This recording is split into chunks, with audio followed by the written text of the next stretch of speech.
They drowned while asleep in their beds. That's not a metaphor or a tragic exaggeration. It's what happened. One moment, dozens of children were laughing by the riverbanks at Camp Mystic in central Texas. The next, floodwaters surged up a swollen Guadalupe River, smashing cabins, tearing trees from the earth, and washing lives away, silently, swiftly, and without warning. On the night of July 6, 2025, as fireworks lit the sky for Independence Day, over 100 people lost their lives. 27 of them were children, trapped in a flood zone they were never told to leave. The flood struck faster than anyone expected, but not faster than technology should have been able to detect. And yet, nothing warned them. Not a siren, not a broadcast, not a phone alert. Silence.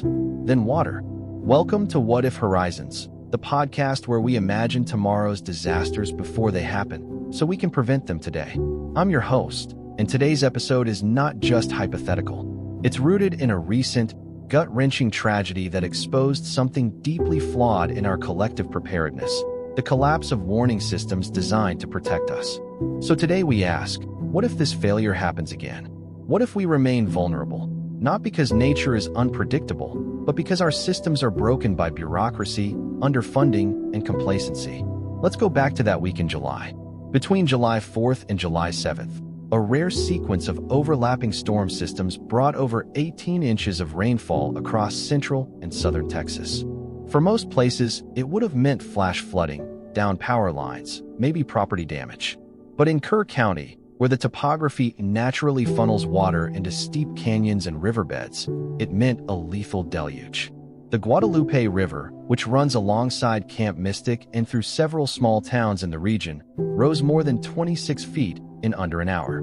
It caught local emergency services flat-footed, and more importantly, it caught the public off guard. But why? The National Weather Service had issued a flash flood emergency. Satellite data had shown the rainfall intensity building. Hydrologists had mapped the terrain years earlier, designating Camp Mystic's cabins as being within a level 3 floodplain. So why did no one evacuate? The answer lies in what didn't happen. No flood sirens blared. No automated warning texts reached phones in the most impacted zones. No local radio broadcast carried urgent alerts. Camp staff later testified that they only realized something was wrong when water began to rise into the lower cabins, at which point it was too late to mobilize the entire camp. Cell phone coverage in the area was weak and intermittent. Campers had been encouraged to turn off phones overnight. And even if they hadn't, the wireless emergency alerts, the same kind used for Amber Alerts or tornado warnings, never arrived. According to post-event reports from FEMA and the Texas Division of Emergency Management, Kerr County's emergency infrastructure had no outdoor sirens, no redundancy system in place, and no way to reach residents who were disconnected from mobile networks. Why? Budget. Let's break that down. In 2017, after a smaller flood event that caused property damage but no fatalities, residents in Kerr County had petitioned for outdoor warning sirens to be installed in flood-prone zones. The estimated cost was under $1 million, less than the price of paving 1 mile of highway. County officials debated the plan, applied for a federal grant that was never approved, and then quietly shelved the initiative by 2019. By the time the next serious flood hit, the request hadn't even been reintroduced for consideration. Meanwhile, the population near the river had increased, and seasonal camps like Mystic had doubled in size. In the years that followed, other investments were prioritized: road maintenance, park development, and tech upgrades for government services. Emergency preparedness remained an annual bullet point on local meeting agendas, something to look into next year. But next year never came. And so, when nature came roaring back this July, there was no safety net. Only panic. But this isn't just a Texas story. According to a recent GAO, Government Accountability Office, report, over 38% of counties in the United States have either outdated warning systems or no system at all for flash floods, wildfires, or fast-moving weather events. FEMA's National Preparedness Index gives entire regions a failing grade in real-time alert capacity. And yet, we live in a world of satellites, 5G, AI models predicting storm surges, and instant communications. We can track a Category 4 hurricane from space, but we still can't tell a family to evacuate before their basement floods? That brings us back to our central question. What if nothing changes? What if these warning systems remain neglected, underfunded, fragmented, or simply non-existent in rural areas, poor districts, and vulnerable communities? What if counties like Kerr continue to prioritize budget optics over life-saving infrastructure? What if another storm rolls through next year, and this time it hits a school, a hospital, or a city block during rush hour? In this episode, we'll take a hard look at the systemic failures behind the July floods in Texas. But we won't stop there. We'll explore how emergency alert systems are supposed to work, why so many don't, what the legal responsibilities are for counties and states, and what the risks look like if these gaps persist. We'll also hear from experts in public safety, climate resilience, and disaster planning, voices who argue that this isn't a technological problem, but a political and cultural one, a failure not of radar, but of resolve. And toward the end of this episode, we'll offer tangible solutions, layered alert systems, funding strategies, accountability laws, and new technologies that could help bridge the gap between awareness and survival. Because the next disaster isn't a matter of if, it's when. And when it comes, the difference between life and death may come down to something as simple as a siren that never sounded. Let's begin. Let's rewind the clock to July 4th, 2025, a day meant for celebration, fireworks, family barbecues, and freedom. In Kerr County, Texas, that holiday weekend began like any other, with camps full of children, lakeside activities, and parents trusting that their kids were in good hands. But by July 7th, a national tragedy had unfolded. A relentless rainstorm swept across central Texas, concentrating its wrath on the Guadalupe River basin. In less than an hour, the river surged upwards by more than 26 feet. The water moved too fast, too powerfully, for anyone downstream to prepare. Camp Mystic, a long-established summer haven for families across the state, was among the hardest hit. By sunrise on July 7th, rescuers were pulling bodies from the muddy riverbank. Boats scoured the eddies, looking for survivors and signs of life. In total, 109 people lost their lives, 27 of them children. Most of them never received a single warning. That failure didn't come out of nowhere. It was the result of years, decades, even, of neglected infrastructure, unheeded scientific advice, and underinvestment in early warning systems. In a post-disaster report filed by the Texas Emergency Management Agency, investigators found a clear, heartbreaking timeline of what went wrong. First, the National Weather Service had issued multiple alerts the day before, including a flash flood watch and a more urgent flood warning after 9 p.m. on July 6th. These were sent out to newsrooms, regional agencies, and available public notification systems. But Kerr County, unlike many other regions, had no functional outdoor siren system. None, not even in its most flood-prone zones. Second, the county's wireless emergency alerts, typically pushed to cell phones, relied on towers that had limited coverage in the hilly terrain surrounding Camp Mystic. That night, heavy rainfall further degraded signals. Spotty reception meant that even phones left on overnight didn't always receive the alert. And many campers, as per policy, had powered down their devices at bedtime. Third, local broadcast media didn't break into programming to carry the urgent alerts. It was after midnight when the real danger hit. In the absence of sirens or mobile alerts, many residents, especially those sleeping or in isolated areas, had no idea anything was wrong until it was far too late. The final, and perhaps most damning, failure? A $1.2 million grant application for outdoor warning sirens had been filed by Kerr County's Emergency Management Office in 2018. It passed the technical assessment phase at FEMA, but was rejected in the final round due to local budget matching issues. After that, the initiative was quietly dropped. There was no local funding allocated in the following years, even as flood events became more frequent due to changing climate patterns. One official, when asked why the sirens were never revisited, said, "People stopped asking about them. It wasn't urgent anymore." Until it was. It's easy to see this as a one-off disaster, a perfect storm of timing, terrain, and technical malfunction. But it's not. According to the National Integrated Drought Information System, flash flooding is now the second most deadly form of extreme weather in the United States, after heat waves. And yet, fewer than 45% of U.S. counties have full-spectrum early warning systems that include outdoor sirens, redundant mobile alerts, automated reverse 911 systems, and localized broadcasting capabilities. Even fewer conduct regular public drills or education campaigns around these systems. Kerr County's experience is a warning to the rest of the country. Relying solely on mobile networks or hoping for good weather is not preparedness. It's negligence. And the gap isn't just rural. Some suburban counties in the Northeast and even parts of urban California have outdated or degraded alert systems. The sirens installed in the 1970s still run on analog components that fail during power outages. In many places, sirens are tested once a month for show, but haven't been upgraded in decades. Beyond the sirens, there's a deeper cultural issue. Emergency alerts are often viewed as background noise, ignored, snoozed, or dismissed. Americans are more likely to check Twitter or TikTok for live disaster updates than to tune into official warnings.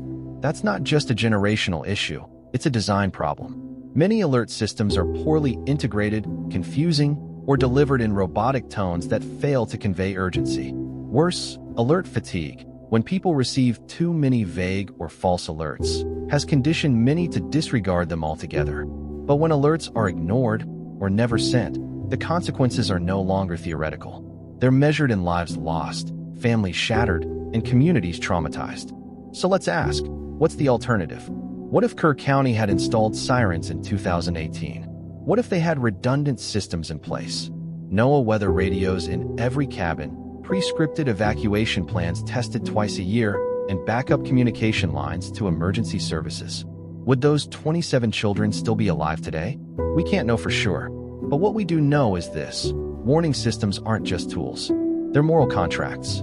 They represent a promise from local governments to their people, especially the most vulnerable, that someone is watching the skies, someone is doing the math, and someone will raise the alarm when danger is near. When that promise is broken, it isn't just a technical failure.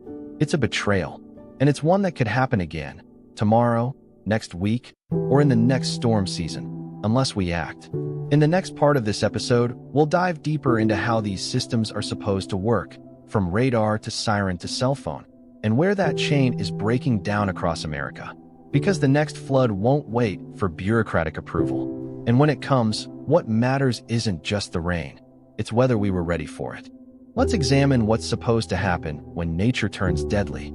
In a country as technologically advanced as the United States, we often assume that emergency systems are airtight, that warnings will be timely, messages accurate, sirens loud, and networks stable. But that assumption rests on an invisible chain of systems, each one dependent on funding, testing, personnel, and infrastructure. When any link breaks, the entire chain fails. So what's the architecture of a proper warning system? At its core, it begins with detection. The National Weather Service, NWS, monitors weather patterns via a network of radars, satellites, and field sensors. When a flash flood becomes imminent, say, after a burst of rainfall hits a watershed already saturated, the NWS can issue a flash flood warning. These warnings are pushed to broadcasters, emergency managers, and wireless systems almost immediately. The first expected line of dissemination is the Wireless Emergency Alert, WEA. This system sends short, loud, text-based alerts directly to mobile phones in the affected area. It's targeted via cell towers, so ideally, only people in danger receive it. But in rural or mountainous areas like Kerr County, cell tower density is sparse. Many communities rely on a single tower, and in heavy rain or with terrain interference, signal strength plummets. Additionally, if a phone is powered off, in airplane mode, or lacks signal, the alert may never arrive. Next in line are outdoor sirens. These should be activated by local authorities or automatically triggered based on National Weather Service data. Sirens are an old but still critical tool. They're loud, attention-grabbing, and independent of phone networks. However, installation costs can be steep, between $20,000 to $40,000 per siren tower, plus maintenance. Communities like Kerr County, facing tight budgets, often defer these costs, prioritizing roads or payroll.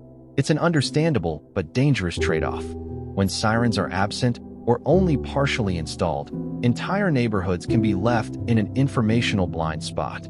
Then there are NOAA weather radios, small, affordable devices that receive emergency broadcasts directly from federal transmitters. They work when cell service fails and don't require human activation, but they're only effective if people own them. In today's world of smartphones and Alexa, how many homes have a dedicated weather radio, programmed and maintained? Fewer than 20% by most estimates. Schools and camps should have them, but too often they don't. The next component is local broadcast media. In theory, radio and TV stations should immediately interrupt programming when a dangerous warning comes through. In reality, that process can be slow, inconsistent, or even skipped. Some stations rely on automated systems that fail in low-power modes. Others hesitate to break into regular programming without confirmation, especially if the alert is outside their immediate listener base. In Camp Mystic's case, local radio never aired the alert at all.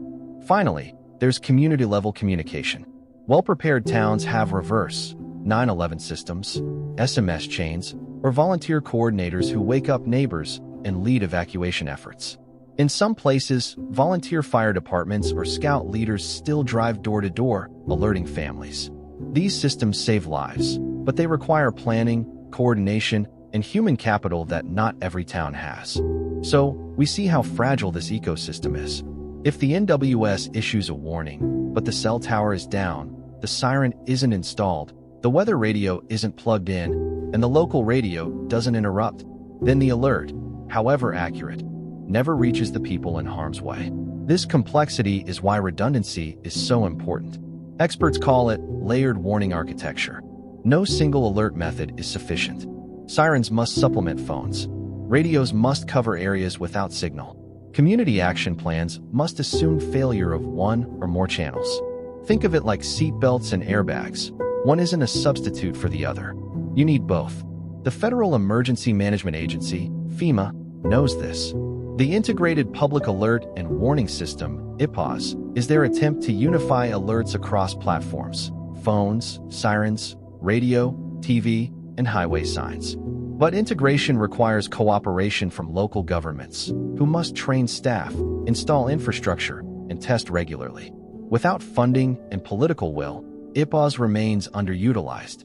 In the case of Kerr County, post-incident investigations revealed that the emergency manager on duty received the NWS alert, but had no protocol to escalate it beyond standard communication. No one manually activated a siren, because there were none. No dispatcher initiated a reverse 911 call because the system hadn't been updated since 2015. And no weather radios were deployed at Camp Mystic. Each failure is small in isolation, but in sequence, they sealed the fate of more than 100 people. Even more chilling is this: many counties across the U.S. are in the exact same position.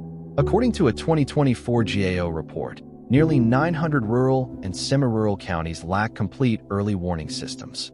Most of them cite budget shortfalls, staffing issues, or unclear jurisdiction between state and local agencies. Some even removed sirens in the 2000s after deeming them obsolete in the age of smartphones. But storms don't wait for budgets, and rain doesn't respect policy disputes. So what does the future hold?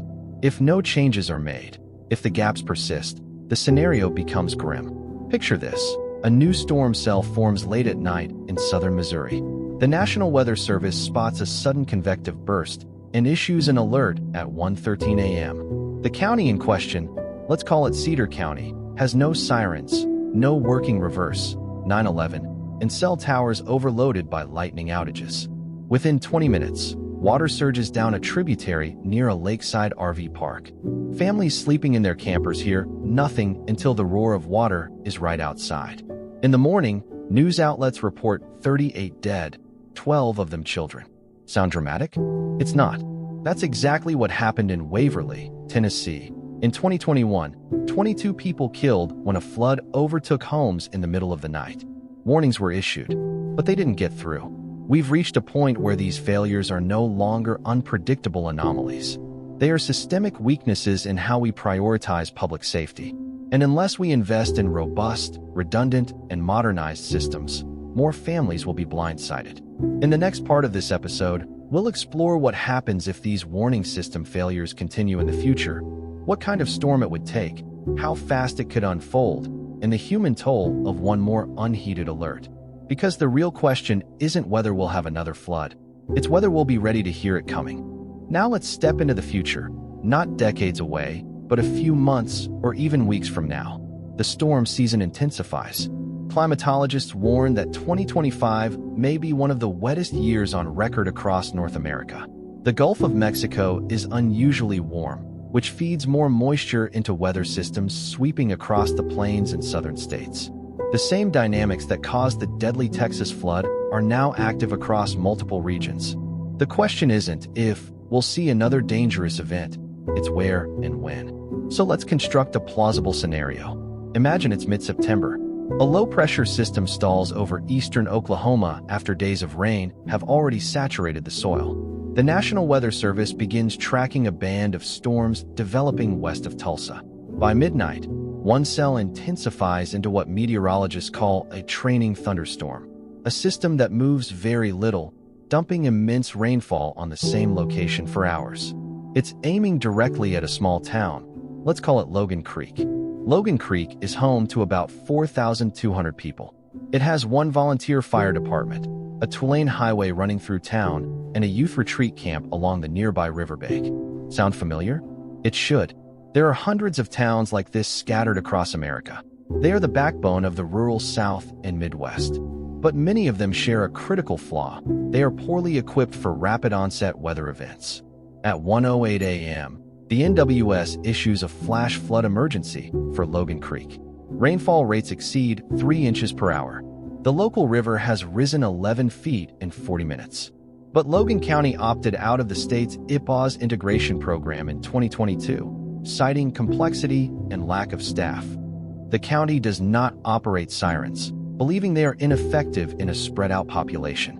Its reverse, 911 system has not been tested in 14 months.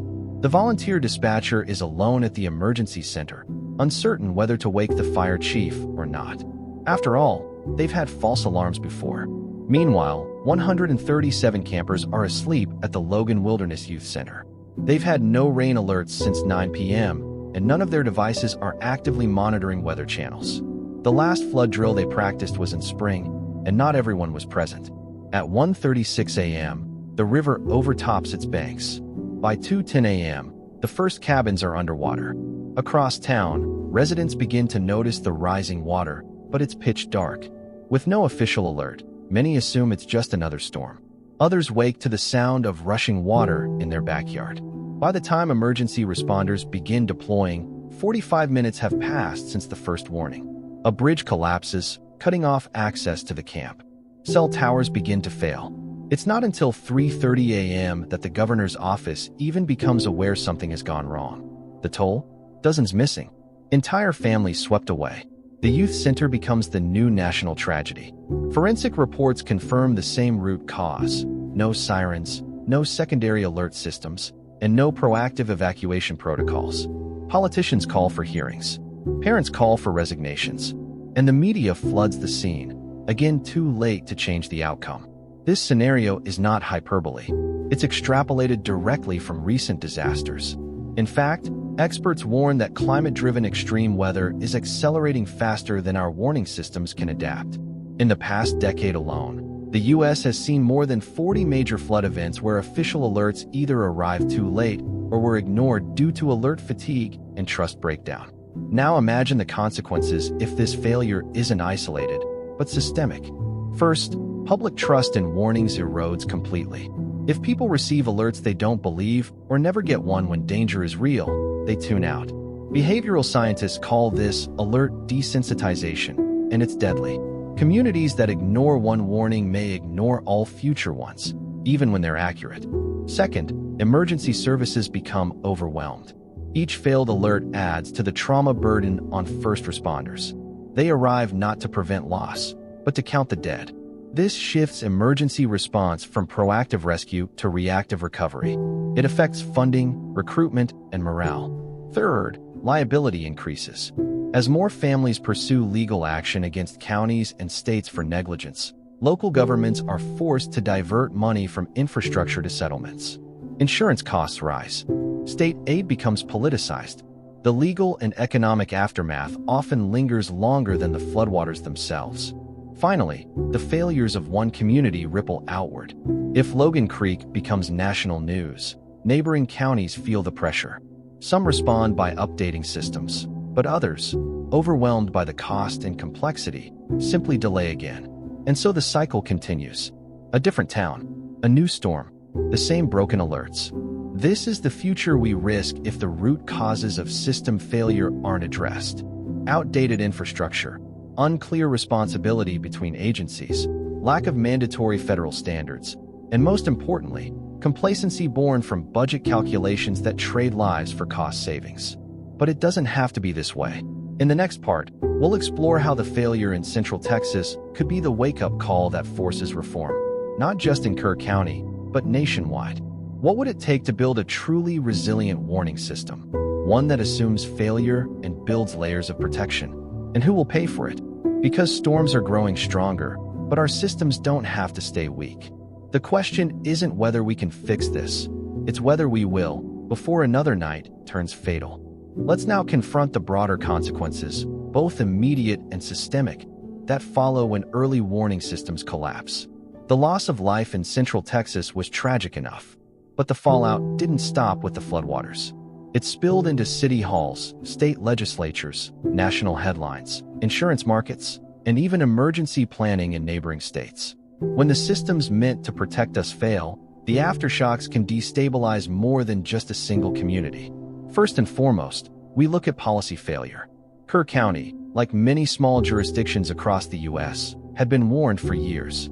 FEMA had included the region in multiple assessments dating back to 2016, highlighting vulnerabilities in communication infrastructure and evacuation protocols.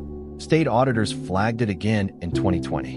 And yet, funding requests for basic upgrades like flood sirens, NOAA radio networks, and emergency generators were denied or indefinitely delayed. Why? Because spending $1 million on warning infrastructure was considered non-essential in tight budgets, until the cost of doing nothing became a national tragedy. Now, post-flood, those same policymakers find themselves under immense scrutiny. Lawsuits pile up. A coalition of parents sues the county and the camp for negligence. State lawmakers who once opposed disaster grants are suddenly drafting emergency legislation in special sessions. It's reactionary governance, costly, politically toxic, and often too late for the families most affected. Meanwhile, the trauma endured by the survivors deepens. The children who lived through the Camp Mystic flood now face not only physical recovery, but emotional scars that may never fade. Survivors report nightmares, panic attacks, and profound survivor's guilt. Parents grieve while demanding accountability. Local schools bring in counselors, but resources are stretched. Mental health clinics in nearby towns report unprecedented spikes in youth crisis referrals.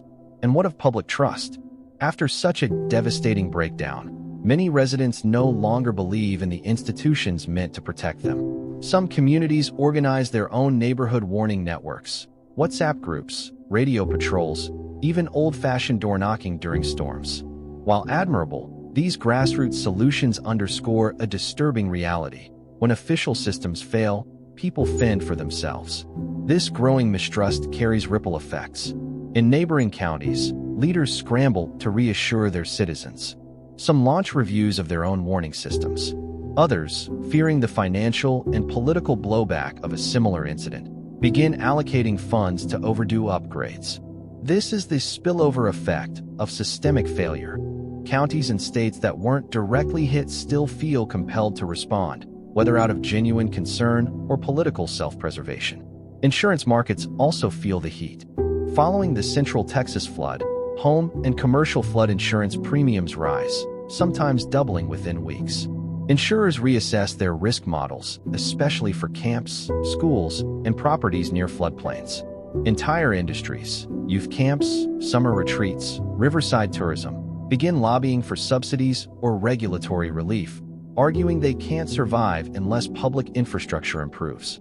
At the federal level, pressure mounts. FEMA administrators testify before Congress. Senators call for a new national early warning mandate. Some demand sweeping legislation. something akin to the Post-Katrina Emergency Reform Act of 2006. But the debates stall, as always, on questions of cost, federalism, and who exactly should bear the burden: the states, the counties, or Washington. And then there's the media. For weeks, news outlets air interviews with grieving parents, experts in meteorology, and whistleblowers from local emergency services who claim they raised alarms years earlier. Documentaries are announced. Hashtags trend. Political campaigns launch with slogans like "Never Again" and "Mystic." But as the next crisis arrives, and there always is a next crisis, the media machine moves on. Attention fades, but the local consequences remain painfully real. Meanwhile, across the country, the ripple effects grow. Other states, especially those in Tornado Alley, wildfire zones, and coastal floodplains, start re-evaluating their own readiness. Some discover glaring weaknesses: sirens that haven't worked in years, shelters without backup power, counties that still rely on fax machines for coordination. Others double down on resilience, investing in cloud-based alert systems, satellite-driven communications, and integrated emergency dashboards accessible even in remote areas. This dual reaction, some acting swiftly, others dragging their feet, creates a patchwork of preparedness. One town might be ready for the next storm, while the one 30 miles away could become the next national tragedy. That's the dark truth of America's disaster readiness. It often depends not on geography or technology, but on political will and public memory. So what lessons have emerged since the Mystic Flood? A few are painfully clear. First, redundancy saves lives. Relying on a single channel, like cell networks or one siren system, is a recipe for failure. Second, preparedness must be enforced, not suggested. Too many camps, counties, and schools opt out of best practices simply because they aren't required to follow them. And third, the cost of prevention is always cheaper than the cost of disaster, financially, politically, and morally. But there's also a deeper, more uncomfortable lesson. Warning systems are only as good as the people willing to invest in them. The technology exists. The risk models are precise. The historical patterns are well known. What's often missing is the courage to act before disaster forces our hand. Up next, we'll turn toward that hope. What would a smarter, more resilient warning system look like? What lessons from other parts of the world, Japan's tsunami network, Germany's flood sensors, even India's cyclone alert system, could help America build a future where no child dies because they didn't hear the siren? Stay with us, because knowing what failed is only half the story. The other half is figuring out how to fix it. If the Mystic Flood revealed the full cost of inaction, it also ignited a crucial conversation. What should a 21st century early warning system look like? Not a patchwork of outdated sirens and text alerts that depend on cell towers, but a modern, resilient, multi-layered system designed to operate under stress, when lives depend on seconds. Let's start with redundancy, the backbone of any effective alert system. The failure in Central Texas wasn't just that the county lacked sirens. It was that there was no backup. No NOAA radios in cabins. No satellite alert relays. No centralized digital system for camp managers to monitor. Just an over-reliance on smartphone alerts, which are inherently fragile. In rural terrain, signal strength fluctuates. In overnight scenarios, most phones are silent, charging, or turned off. Worse, even when alerts do arrive, they may not trigger the urgency needed to act. In contrast, countries like Japan offer instructive models. There, earthquake and tsunami alerts don't just hit phones. They broadcast via loudspeakers installed in every city and village, interrupt TV and radio, and push real-time data to mass transit systems. Even vending machines and ATMs freeze during alerts to reduce panic behavior. It's an ecosystem, not a device, a philosophy of resilience. So what if U.S. counties adopted that kind of layered approach? First, reintroduce sirens. Yes, they're old tech, but they work, especially when power grids fail or mobile networks collapse. Sirens don't require digital literacy. You hear them, you run. Combined with modern tech, like geo-targeted cell alerts, low-band radio, satellite-driven push notifications, and digital signage, they become part of a multi-layered strategy, each piece covering for the others. Second, integrate NOAA weather radios into homes, schools, camps, and community centers. Unlike cell alerts, these devices work without Wi-Fi or cell service. They're rugged, inexpensive, and capable of relaying real-time updates directly from the National Weather Service. FEMA already recommends them, but they're not mandated and uptake remains low, especially in lower-income or rural communities. Third, use public education as infrastructure. In Japan, schoolchildren practice tsunami drills like fire drills. In parts of Germany, citizens are taught how to read hydrological dashboards. In the US, however, even basic awareness, like knowing what a flood warning actually means, is patchy at best. So let's make flash flood literacy a standard part of the curriculum in disaster-prone zones. Let's run drills at camps every summer. Let's teach not just the technology, but the behavior it demands. Fourth, enforce compliance with accreditation. Youth camps, schools, and other institutions that care for vulnerable populations should not be permitted to operate without certified emergency protocols. Accreditation bodies should require them to maintain redundant alert systems, train staff, and conduct simulations annually. Just as health inspections are mandatory for food safety, preparedness inspections must be mandatory for disaster safety. Of course, none of this comes without cost. Installing sirens across a county can run into the millions. Deploying NOAA radios at scale requires logistics and upkeep. Running community drills demands time and human resources. But these are public goods, investments that pay off not in dollars saved, but in lives spared. That's why the funding mechanism must evolve. Local governments can't shoulder the burden alone. Federal and state agencies must create grant pipelines not just for post-disaster recovery, but for pre-disaster preparation. Think of it like the interstate highway system or rural electrification, a national imperative implemented at the local level. In this case, preparedness is infrastructure. Some states are already piloting this idea. In Colorado, certain counties now receive preparedness credits tied to FEMA funding.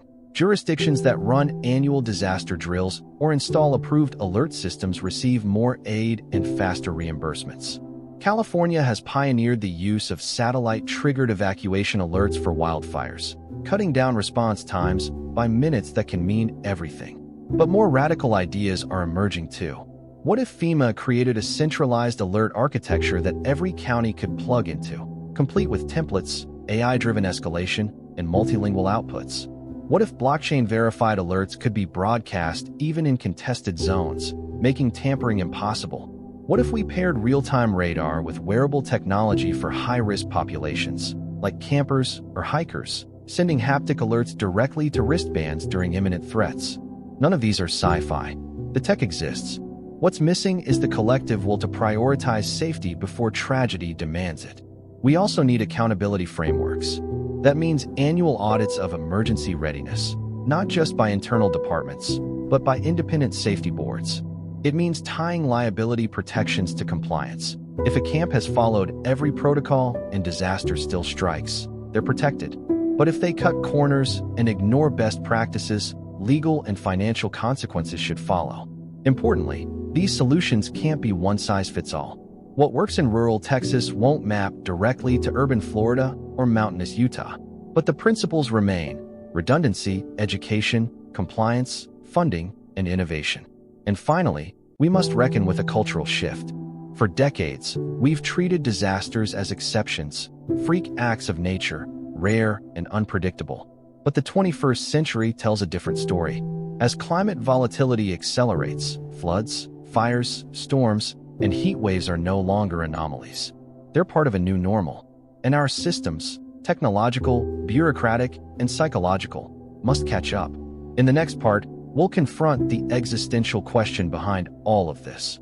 What if the cost of saving lives becomes too high for some communities to afford? What happens when safety itself becomes a privilege? And what does that mean for how we define justice in the age of climate disasters? Let's pause and ask a haunting question.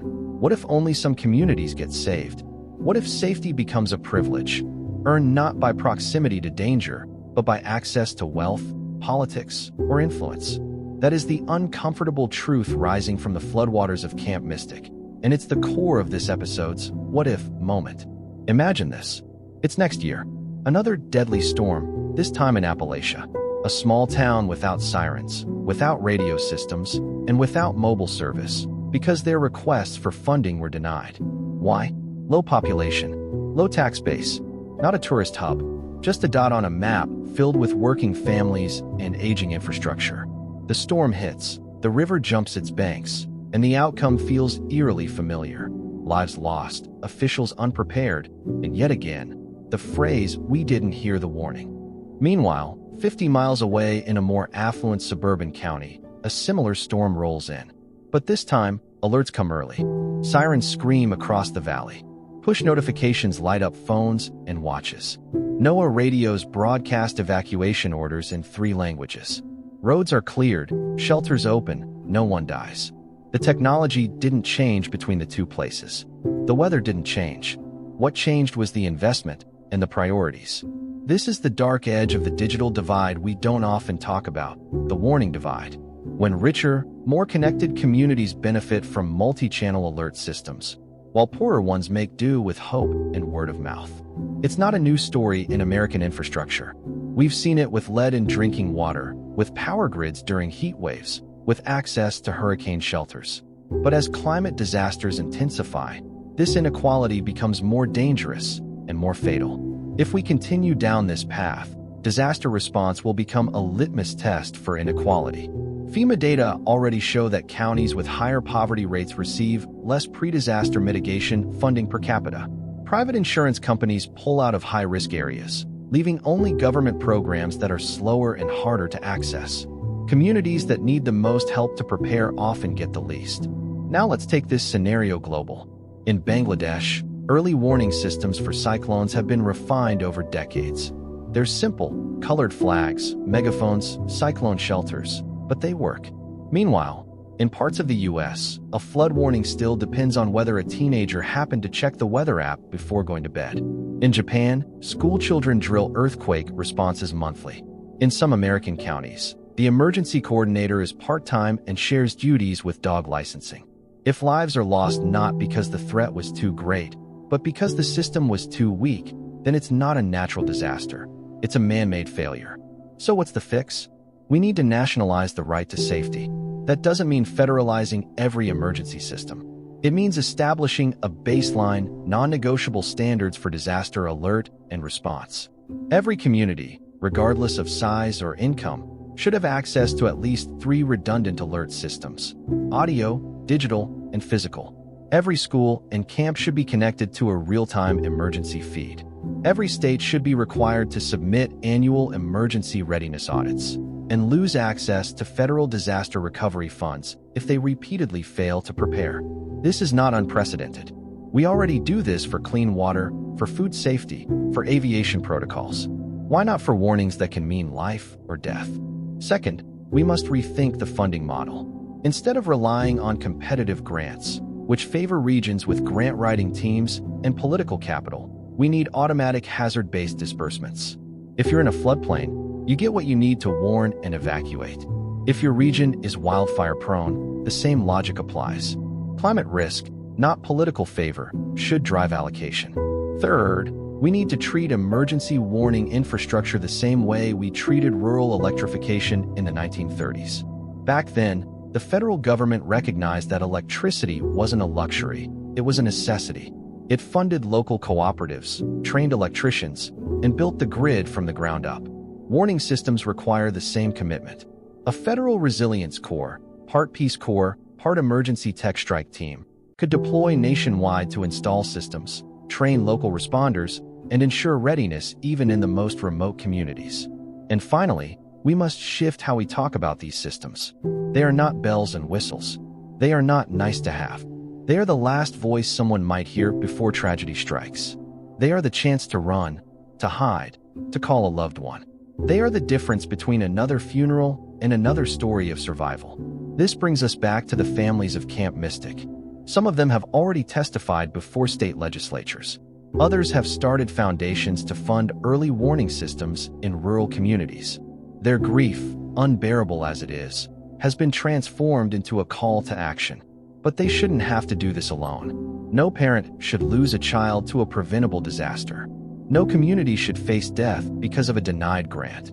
And no one in America, no matter where they live, should have to wonder if the warning will come in time. Next, we'll wrap up this episode with a look ahead. What policies are gaining traction? What new technologies might revolutionize disaster alerts? And what can you, yes, you, do to demand change in your community before the next siren sounds too late?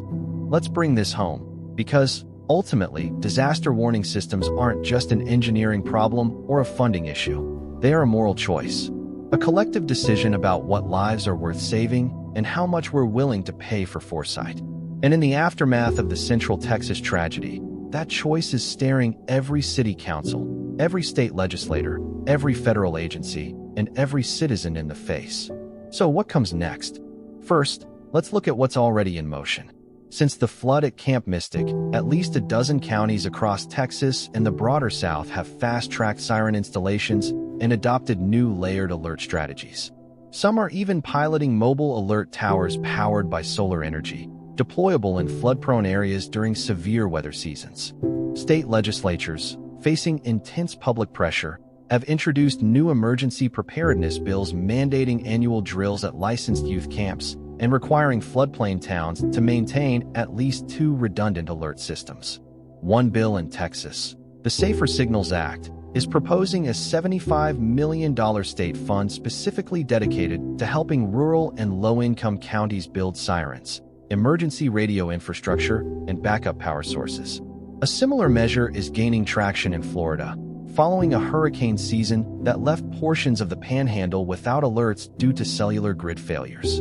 In Washington, FEMA and NOAA are now in joint discussions with the FCC to mandate compatibility between emergency alerts and emerging smart speaker networks, Amazon Echo, Google Home, and others, transforming them into indoor siren alternatives. But even the best legislation won't mean much without enforcement and without public buy-in. The technology already exists. We don't need to invent warning systems. We need to fund, maintain, and require them. That includes running drills that aren't just box-checking exercises. Real simulations, real training, real consequences for failing to act. Then comes the next frontier, technological transformation. Startups in the disaster resilience space are exploring AI-driven weather alert systems that customize evacuation instructions based on your exact GPS location and real-time terrain data. One company is even testing a low-Earth orbit satellite system that could broadcast emergency signals even when ground networks are down, effectively creating a sky siren for the planet. Others are developing blockchain-based disaster response coordination systems that can verify alerts and trigger automatic resource mobilization, funds, shelter information, even drone-based supply drops. These may sound futuristic, but they're already being piloted in parts of Asia and Europe. And here's the kicker. Many are cheaper, faster, and more scalable than the outdated systems many American counties are still clinging to. So what's stopping us? A mix of inertia, politics, and cost aversion. And that's where you listening to this podcast, come in. Because here's the truth. Resilience starts with awareness.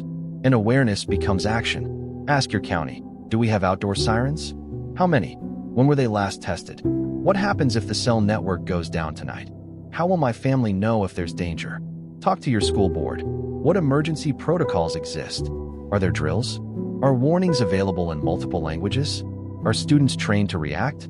Push your local government. Is your town applying for federal preparedness grants? If not, why? What systems are in place for disabled or elderly residents? What about those without smartphones? And finally, vote like it matters, because it does. Disaster readiness isn't just about weather, it's about leadership. The officials you elect make the decisions that decide whether sirens sound or stay silent. Let's return to the central question we asked at the top of the episode. What if the warning systems fail again? The answer, as we've seen, is both terrifying and preventable. Yes, we risk more lives lost. But no, we are not powerless. We know how to fix this. We know what's missing. We know what works. It comes down to political will and public pressure.